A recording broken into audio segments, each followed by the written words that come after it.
Namo Vishnupadaya Krishna Prestaya Bhutale Srimate Bhaktivedanta Swaminiti Namine Namaste Sarasvati Devim Gauravani Pracharine Nirvishesha Shunyavadi Paschachade Shatarine Bhaja Sri Krishna Chaitanya Prabhu Nityananda Sri Advaita Gadadara Srivasadi Gaura Bhakta Vrindam Hare Krishna Krishna Krishna Hare Hare Hare Rama Rama Rama Hare Hare Om Namo Bhagavate Vasudevaya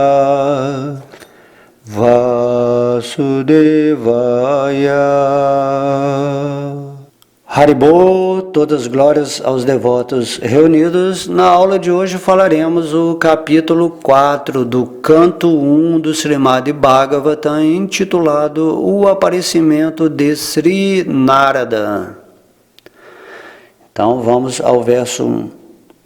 Ao ouvir Suta Goswami falar desse modo, Shaunaka Muni, que era o mais velho e erudito líder de todos os sábios ocupados naquela prolongada cerimônia sacrificial, congratulou-se com Suta Goswami, dirigindo-se a ele da seguinte maneira.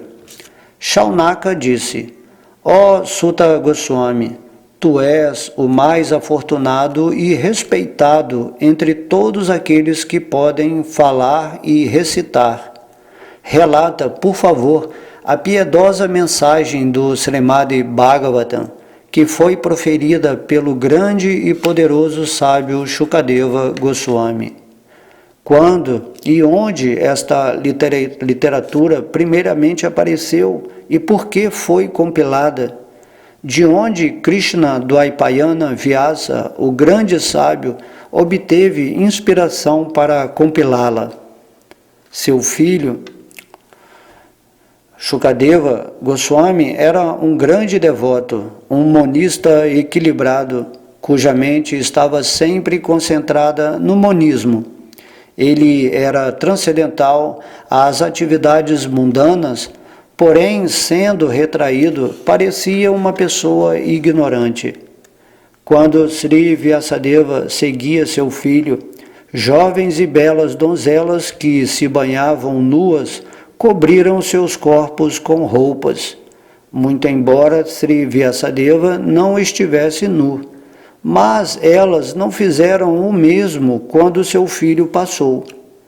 O sábio perguntou sobre isso e as jovens donzelas responderam que seu filho estava purificado e, ao olhá-las, não fazia distinção entre masculino e o feminino, mas o sábio fazia tais distinções.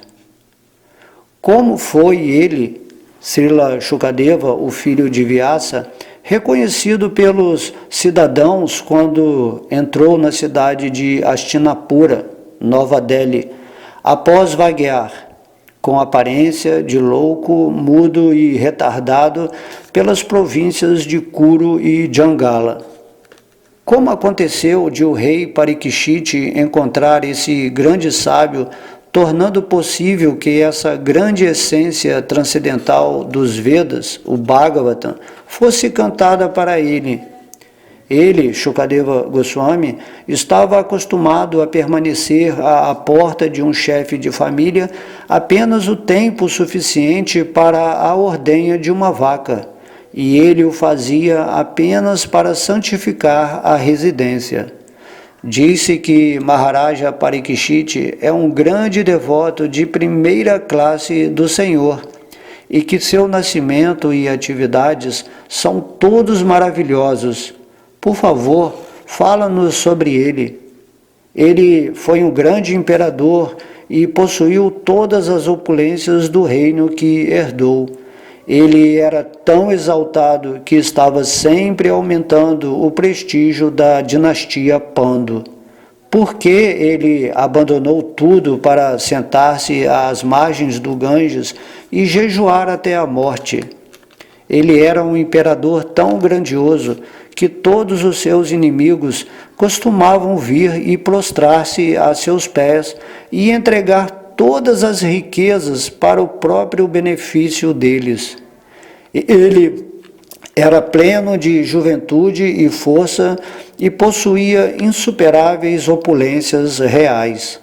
Por que quis ele abandonar tudo, inclusive sua vida? Aqueles que estão devotados à causa da personalidade de Deus vivem apenas para o bem-estar, desenvolvimento e felicidade dos outros. Eles não visam a nenhum interesse egoísta. Assim, muito embora o imperador Parikshit estivesse livre de todo apego às posses mundanas, como poderia abandonar seu corpo mortal, que era o refúgio dos outros? Sabemos que tu és versado no significado de todos os temas, com exceção de algumas partes dos Vedas, e assim podes explicar claramente as respostas a todas as perguntas que acabamos de fazer-te. Suta Goswami disse: quando o segundo milênio sobrepôs ao terceiro, o grande sábio Vyasadeva nasceu de Parashara, no ventre de Satyavati, a filha de Vasu. Certa vez, Vyasadeva, logo ao nascer do sol, tomou sua ablução matinal nas águas do Sarasvati e sentou-se sozinho para concentrar-se. O grande sábio Vyasadeva viu anomalias nas funções do milênio. Isso acontece na Terra em diferentes eras, devido a forças invisíveis no decorrer do tempo. O grande sábio, que estava plenamente equipado em conhecimento, pôde ver, através de sua visão transcendental, a deterioração de tudo o que é material devido à influência da era. Ele pôde ver também que as pessoas infiéis, em geral, teriam reduzidas sua duração de vida e seriam impacientes devido à falta de bondade. Desse modo, ele procurou o bem-estar dos homens em todos os status e ordens de vida. Ele viu que os sacrifícios mencionados nos Vedas eram meios pelos quais as ocupações das pessoas poderiam ser purificadas. E para simplificar o processo, ele dividiu o único Veda em 4 a fim de expandi-los entre os homens. As 4 divisões das fontes originais de conhecimento, os Vedas, foram feitas separadamente, mas os fatos históricos e histórias autênticas mencionadas nos Puranas são chamados de quinto Veda. Após os Vedas serem divididos em 4 partes, Pailarishi tornou-se o professor do Rig Veda, Jaimini o professor do Sama Veda, e Vaishampayana sozinho obteve a glória do Jajur Veda. Ao Sumanto Muni, Andira, que era um rishi muito devotado, foi confiado o Atharva Veda, e meu pai, Ramahashana, ficou encarregado dos Puranos e registros históricos. Todos esses acadêmicos eruditos, por sua vez, transmitiram os Vedas que lhes foram confiados a seus muitos discípulos, bem como aos discípulos de segunda e terceira gerações. E assim surgiram os respectivos ramos dos seguidores dos Vedas. Dessa forma, o grande sábio Vyasadeva, que é muito bondoso para com as massas ignorantes, editou os Vedas para que eles pudessem ser assimilados pelos homens pouco intelectuais. Por compaixão, o grande sábio achou sensatamente que isso iria capacitar os homens a atingirem o objetivo último da vida. Desse modo, ele compilou a grande narração histórica chamada Mahabharata para as mulheres, trabalhadores e amigos dos duas vezes nascidos. Ó Brahmanas duas vezes nascidos, embora ele se dedicasse a trabalhar para o completo bem-estar de todas as pessoas, sua mente ainda não estava satisfeita. Assim, o sábio, estando com o coração insatisfeito, começou de imediato a refletir, porque conhecia a essência da religião e disse para si mesmo: eu tenho, sob estritos votos disciplinares, despretensiosamente adorado os Vedas, o mestre espiritual e o altar de sacrifício. Também me submeti às regulações e mostrei o significado da sucessão discipular através da explicação do Mahabharata, pelo qual mesmo mulheres Shudras e outros amigos dos duas vezes nascidos podem perceber o caminho da religião. Estou me sentindo incompleto, embora esteja plenamente dotado de tudo que é requerido pelos Vedas. Talvez seja porque não indiquei especificamente o serviço devocional ao Senhor, que é querido tanto pelos seres perfeitos quanto pelo Senhor infalível. Como se mencionou antes, Narada chegou à cabana de Krishna Dvaipayana Vyasa às margens do Sarasvati justamente quando ele estava se lamentando pelos seus defeitos.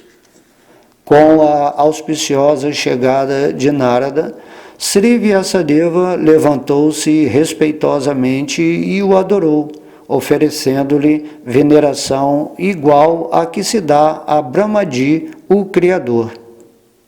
E assim terminamos, esse capítulo 4. Bom, então aqui, essencialmente nesse capítulo, mostra que Srila Vyasadeva, ele vendo que as pessoas em Kali Yuga não teriam condição de decorar os versos como se fazia antigamente, ele resolveu criar os Vedas da forma, vamos dizer assim, escrita. E dividiu esses Vedas nos 4 Vedas conhecidos, mais os Puranas e histórias, e passou para os seus discípulos, que posteriormente, aí está toda a literatura dos Vedas, vieram a partir dessa expansão do conhecimento. Mas mesmo que Vyasadeva tivesse compilado todo o conhecimento, inclusive ele fala aqui do Mahabharata, que o Bhagavad Gita é o último verso do Mahabharata. Apesar de ele ter feito todo o conhecimento e ele estar vivendo completamente de acordo com os Vedas, sendo ele a personificação desses Vedas, já que ele é a encarnação literária de Krishna, mesmo assim ele não estava satisfeito. Porque ele falou assim, falta alguma coisa, porque todo o conhecimento do universo eu coloquei aí, nesses versos dessa literatura, mas falta alguma coisa. E aí ele estava, enquanto ele estava meditando nisso, qual o defeito que tinha, então ele estava vendo que era alguma coisa relacionada com a causa suprema, o Senhor Krishna, com o serviço devocional e todas essas coisas. Então quando ele estava meditando nisso, Narada Muni apareceu. Aí no capítulo que vem, Narada vai dizer por que ele estava insatisfeito, mesmo depois de ter compilado todos os Vedas, que são ramos de toda a sabedoria do universo, em todos os campos. E aí a gente vai entender por que ele ficou insatisfeito depois de ter manifestado todos os Vedas, dividido os Vedas por ramos de conhecimento, dado a seus discípulos. E aqui que vai entrar essa coisa do Srimad Bhagavatam, que é exatamente isso que faltava. Ok? Então todas as glórias são a Sri Sri Radha Krishna Gaura Nitai, ao Mahamantra Hare Krishna Srila Prabhupada, todos os devotos reunidos. Haribol!